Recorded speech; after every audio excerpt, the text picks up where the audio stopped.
আজ আমরা চলে গেলাম জয়সালমীর আর্মি ক্যাম্পে।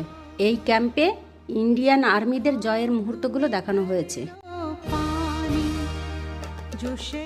যারা শহীদ হয়েছে তাদের মূর্তিগুলো এখানে বানিয়ে রাখা হয়েছে এবং কেন শহীদ হয়েছে সেই কথাগুলো এখানে লেখা আছে। এখানে আসলে বোঝা যায় আমাদের ইন্ডিয়ান আর্মিরা কত কষ্ট করে আমাদের দেশটাকে সুরক্ষিত রেখেছে এবং তাদের মায়েদের কত ত্যাগ। আপনারা জয়সালমীর আসলে অবশ্যই এই জায়গাটি ভ্রমণ করবেন। এটা হচ্ছে পাকিস্তানের ট্যাঙ্ক, যেটা আমাদের ইন্ডিয়ান আর্মিরা যুদ্ধ জয় করে জিতে নিয়ে এসছে।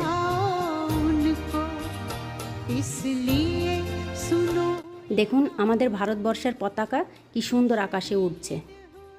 এর পরের পর্বে আমাদের ভারতবর্ষের অনেক যুদ্ধ ট্যাঙ্ক, বিমান আপনাদের দেখাবো।